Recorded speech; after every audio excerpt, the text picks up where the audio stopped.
Hello everyone, Dalia's kitchen and ব্লগি life চ্যানেলে আপনাদের সকলকে স্বাগত। আজকে আমি আপনাদের ডিম লতি দিয়ে একটা অসাধারণ স্বাদের রেসিপি বানিয়ে দেখাবো। তো এখানে আমি লতি কেটে নিয়েছি, দেখতেই পাচ্ছেন। আর এখানে আমি 4টে ডিমও নিয়েছি। আর চলুন এখন রান্নাটা শুরু করা যাক। তো প্রথমে আমি ডিমগুলো সেদ্ধ করে নেব। তার জন্য বাটিতে জল দিয়ে গ্যাসে বসিয়ে দিয়েছি আর দিয়ে দিলাম জলের মধ্যে খানিকটা নুন। এবার ডিমগুলো ছেড়ে দিচ্ছি জলের মধ্যে। ডিমগুলো সেদ্ধ করে নেব। তো ডিম ফুটে উঠেছে, সেদ্ধ হয়ে এসছে। এখন আমি ঠান্ডা জলে ডিমগুলোকে ভালো করে ধুয়ে ভিজিয়ে রাখবো। আর কড়াইতে আবার জল দিয়ে দিলাম। এখন কেটে রাখা লতিগুলো এই জলের মধ্যে দিয়ে লতিগুলোকে একটু সেদ্ধ করে নেব। এদিকে আমি ডিমগুলোকে ছুলে নিচ্ছি। তো ডিম ছোলা হয়ে গেছে। এখন ডিমগুলোকে মাঝখান দিয়ে এইভাবে কেটে নিচ্ছি। তো সবগুলো ডিম কাটা হয়ে গেছে, দেখতেই পাচ্ছেন।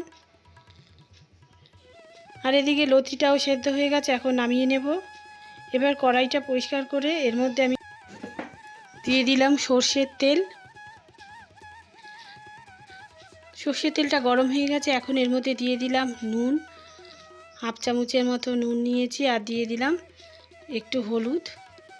তো নুন আর হলুদ তেলের মধ্যে ভালো করে মিশিয়ে এখন ডিমগুলো এর মধ্যে ছেড়ে দিচ্ছি।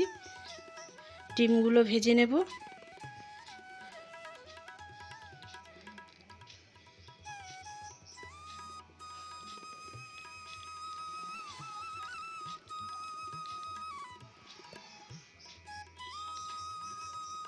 তো ডিমগুলো উল্টে নিচ্ছি একটা চামচের সাহায্যে।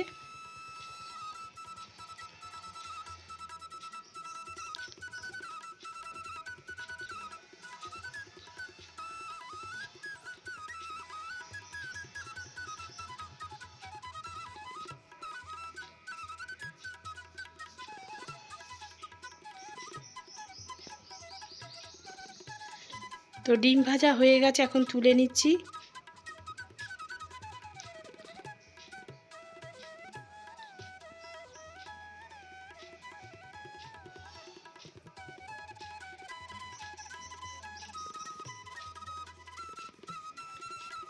তো সবগুলো ডিম তুলে নিয়েছি।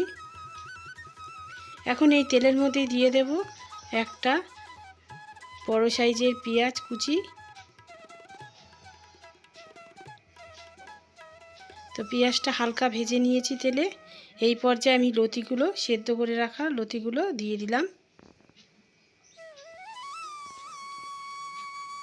লতিটা দিয়ে ভালো করে নেড়ে নিচ্ছি পেঁয়াজের সাথে।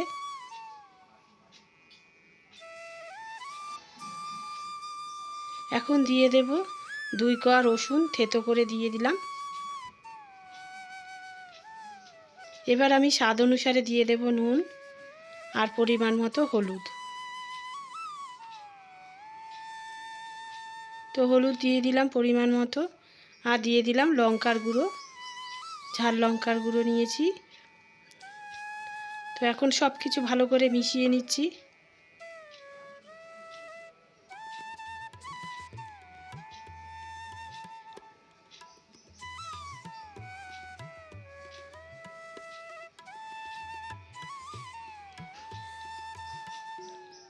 তো এখন এই পর্যায়ে দিয়ে দিলাম জল।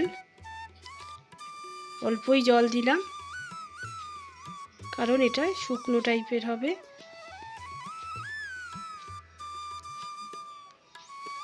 তো এখন ফুটে উঠেছে, এর মধ্যে আমি ভেজে রাখা ডিমগুলো দিয়ে দিলাম।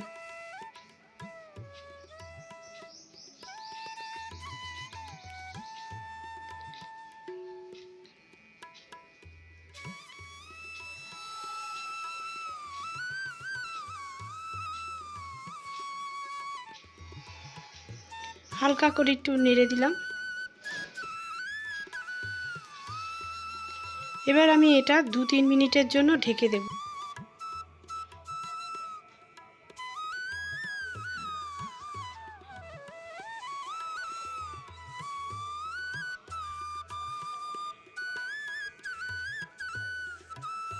দু 3 মিনিট বাদে ঢাকনাটা তুলে নিলাম। দেখুন অনেকটা শুকিয়ে গেছে জলটা। এবার একটু হালকা হালকা নাড়া দিয়ে নেব। আর এটাকে শুকিয়ে নিয়েছি এইভাবে, দেখুন। তো এখন হয়ে গেছে, এটা আমি নামিয়ে নিচ্ছি। সাধারণ রেসিপি, খেতে লাগবে অসাধারণ গরম ভাতে। আপনারা বানিয়ে খেয়ে দেখবেন, আর কেমন হয়েছিল কমেন্ট করে অবশ্যই জানাবেন। আর আমার চ্যানেলটাকে যারা এখনও সাবস্ক্রাইব করেনি তারা সাবস্ক্রাইব করে পাশে থাকা বেল আইকনটা প্রেস করে দেবেন, যাতে আমার সমস্ত ভিডিও নোটিফিকেশনগুলো ফার্স্ট আপনাদের কাছে পৌঁছে যায়। তো এখনকার মতো এই পর্যন্তই। ভালো থাকবেন, সুস্থ থাকবেন, দেখা হবে নতুন একটা ভিডিওর সাথে।